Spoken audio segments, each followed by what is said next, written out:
Hi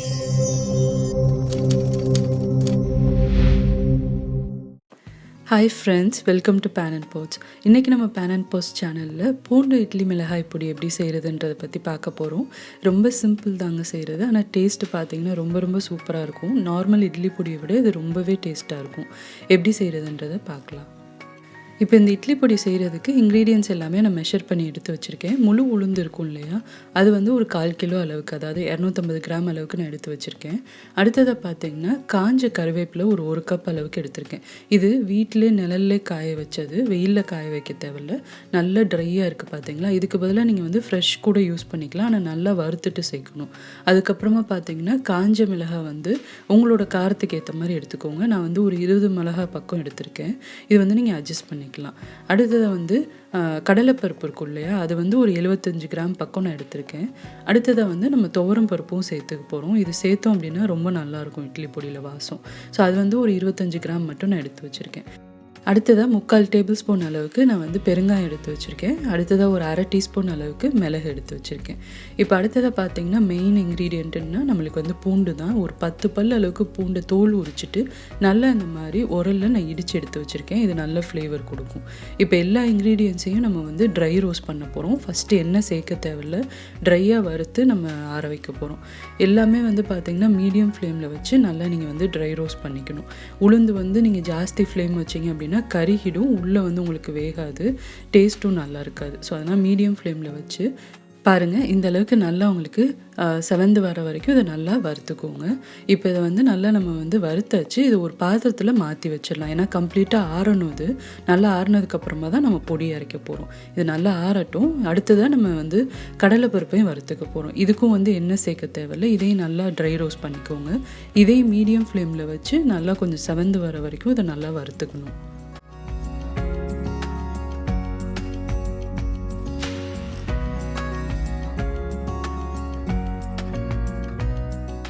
இப்போ பாருங்கள், கடலைப்பருப்பும் நல்லா கொஞ்சம் செவந்து வந்துருச்சு இல்லையா, நல்லா வாசமும் வர ஆரம்பிச்சிருச்சு. இப்போ இதையும் வந்து உளுந்தோடு நம்ம ஒன்றா கொட்டி வச்சிடலாம். இதுவும் நல்லா ஆறட்டும். அடுத்ததை வந்து துவரம் பருப்பையும் சேர்த்துக்க போகிறோம். இதுக்கும் எண்ணெய் சேர்க்கலைங்க, ட்ரையாக தான் நான் வறுக்கிறேன். இதுவும் வந்து நல்லா உங்களுக்கு வாசம் வர ஆரம்பிக்கும். அதே மாதிரி லேசாக செவந்து வரும். அந்தளவுக்கு இதை வந்து வறுத்துக்க போகிறோம். கருக விட்டுறக்கூடாது.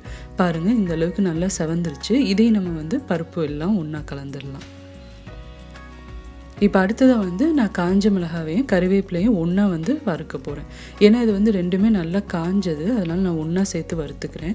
இப்போ சப்போஸ் நீங்கள் வந்து ஃப்ரெஷ்ஷான கருவேப்பிலை எடுக்கிறீங்க அப்படின்னா அதை தனியாக சேர்த்து நல்லா ட்ரை ஆகிற வரைக்கும் வறுத்துக்கோங்க. இல்லைனா உங்களுக்கு இட்லி பொடி வந்து வண்டு வச்சிரும். ஸோ அதனால் நல்லா மட்டும் வறுத்துக்கணும். எண்ணெய்லாம் அதுக்கும் சேர்க்க தேவையில்லை.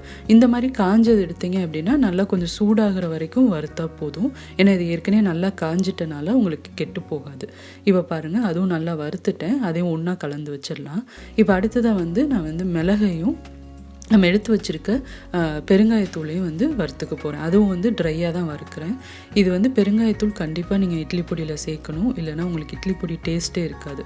ஸோ அதனால் நல்லா மட்டும் இதை வறுத்துட்டு அதில் ஒன்றா கலந்துடலாம். இப்போ நம்ம ட்ரையாக வறுக்க வேண்டிய எல்லா பொருளையுமே வறுத்து எடுத்து வச்சுட்டோம். இப்போ அடுத்ததாக பார்த்தீங்கன்னா கடைசியாக நான் வந்து பூண்டை வறுக்க போகிறேன். அதுக்கு மட்டும் நம்ம 1 டீஸ்பூன் அளவுக்கு நல்லெண்ணெய் சேர்க்குறோம். இது வந்து ட்ரையாக வறுக்கக்கூடாது, கொஞ்சம் எண்ணெய் சேர்த்து வறுத்தீங்க அப்படின்னா தான் நல்லாயிருக்கும். ஸோ 1 டீஸ்பூன் அளவுக்கு நல்லெண்ணெயில் நம்ம இடித்து எடுத்து வச்சுருக்க வெள்ளைப்பூடை ஃபுல்லாக அதில் சேர்த்துருங்க. சேர்த்துட்டு பார்த்தீங்கன்னா இதை வந்து நல்லா வறுக்க போகணும். சிம்மில் வச்சுருங்க. இது வந்து சரியாக வறுக்கலை அப்படின்னா இட்லி பொடி கெட்டு போயிடும். அது மட்டும் இல்லை, இது டேஸ்ட்டும் வந்து நல்லா இருக்காது. ஸோ அதனால் இது வந்து கிறிஸ்பியாக சிப்ஸ் மாதிரி ஆகணும். அந்தளவுக்கு இதை வந்து வறுத்துக்க போகிறோம். நல்லா உங்களுக்கு செவந்தும் வந்திருக்கு பார்த்தீங்களா. இந்த அளவுக்கு கிறிஸ்பி ஆனதுக்கப்புறம் தான் நம்ம எடுத்து அந்த இட்லி பொடியோடு ஒன்றா கலக்க போகிறோம்.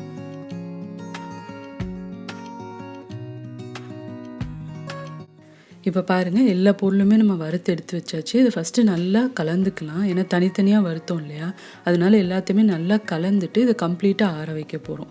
ஆறினதுக்கப்புறமா தான் மிக்ஸி ஜாரில் கொஞ்சம் கூட ஈரம் இருக்கக்கூடாது, நல்லா ட்ரையாக இருக்கணும். அந்த மாதிரி ஒரு மிக்ஸி ஜாரில் இதை சேர்த்துட்டு நம்ம பொடியை அரைச்சிக்க போகிறோம். இப்போ பாருங்கள், ஒரு ட்ரை மிக்ஸி ஜார் நான் எடுத்திருக்கேன். அதில் நம்ம வறுத்து எடுத்து வச்ச எல்லா பொருளையுமே அதில் சேர்த்துட்டு தேவையான அளவு உப்பும் இதில் சேர்த்துக்க போகிறோம்.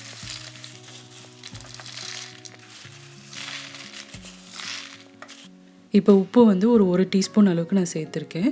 சேர்த்துட்டு இப்போ இதை நல்லா கொஞ்சம் கோர்ஸாக நம்ம அரைக்க போகிறோம். ரொம்ப நைஸாக அரைக்கக்கூடாது. லேசாக வந்து அது கொஞ்சம் கோர்ஸாக இருக்கிற மாதிரி அரைச்சிங்க அப்படின்னா தான் இட்லி பொடி நல்லாயிருக்கும்.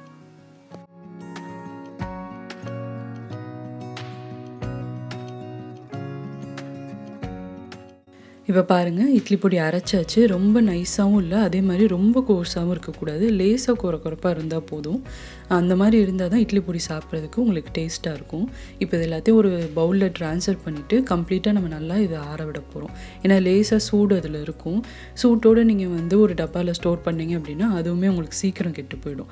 அதனால் நல்லா ஆறுனதுக்கப்புறமா ஒரு ஏர்டைட் பாக்ஸில் போட்டு ஸ்டோர் பண்ணி வச்சுக்கிட்டிங்க அப்படின்னா 3 மாதம் ஆனாலும் இதோட வாசமும் மாறாது, கெட்டும் போகாது. கண்டிப்பாக நீங்களும் ட்ரை பண்ணி பாருங்கள். இது இட்லி, தோசை, ஊத்தாப்பம் எல்லாத்துக்கூடயுமே ரொம்ப ரொம்ப நல்லாயிருக்கும். நல்ல ஃப்ளேவர்ஃபுல்லாக இருக்கும் நம்ம பூண்டு சேர்த்துருக்கறனால. ட்ரை பண்ணி பார்த்துட்டு உங்களுக்கு எப்படி வந்துச்சுன்ற ஃபீட்பேக் அண்ட் கமெண்ட்ஸை மறக்காமல் என் கூட ஷேர் பண்ணிக்கோங்க. இந்த ரெசிபி பிடிச்சிருந்தது அப்படின்னா இந்த வீடியோக்கு ஒரு லைக் கொடுங்க. சேனலுக்கு இன்னும் சப்ஸ்கிரைப் பண்ணாதவங்க மறக்காமல் பேன் அண்ட் பாட்ஸ் சேனலுக்கு சப்ஸ்கிரைப் பண்ணுங்கள். இதே மாதிரி நிறைய இன்ட்ரெஸ்டிங்கான ரெசிபிஸோட அடுத்து உங்களை நான் மீட் பண்ணுறேன். Pan and pots, fuel for life.